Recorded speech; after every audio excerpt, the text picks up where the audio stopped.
கேட்க வரும். தானியனோட அண்ணன் அந்த அண்ணன் டெய்லி இந்த வீட்டுல 3 வேளை ப்ரேயர் பண்ணுவாங்க.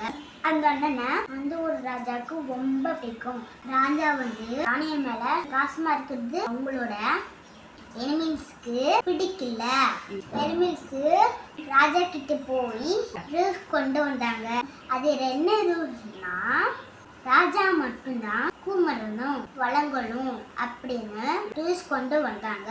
இந்த செய்தி தானியனுக்கும் தெரிஞ்சும் தானியல் எப்பவும் போல அண்ணன்களை திறந்து முழங்கால் போட்டு தானியல் 3 வேளை வெயிட் பண்ணாங்க. எனிமீஸ் பார்த்துட்டு ராஜா கிட்ட வெயிட் பண்ணாங்க. சொன்னீங்கல்ல, ரூல்ஸ் போட்டீங்கல்ல, அந்த தானியல் வான பண்ணல, அதனால அவனை சிங்க கொதியில போட்டுருங்க சொல்லிட்டாங்க.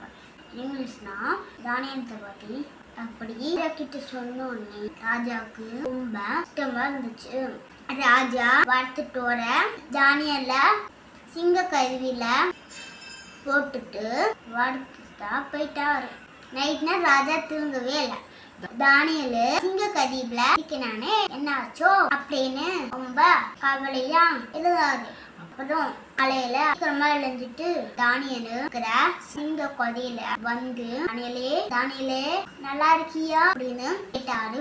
அப்புறம் ரொம்ப நேரம் கழிச்சு சிங்க கதியில இருந்து தானியல் சத்தம் வந்துச்சு. ராஜாவே, தேவன் என்ன சிங்கத்தின் வாயிலிருந்து என்ன காப்பிட்டனா அப்படி சொல்லி சந்தோஷப்பட்டான். ராஜாவும் சந்தோஷப்பட்டான். இந்த கதையை மூலமா நாம என்ன தெரிஞ்சுக்கிறோம்? நம்ம எல்லா விஷயத்தையும் உண்மையா இருந்தா தானியனை போல நம்மளையும் ஆசீர்வதிப்பார். சிங்கையின் வாயிலை கட்டி போட்டாரு.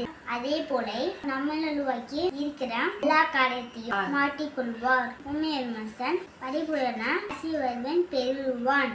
கத்திரவங்க வாசி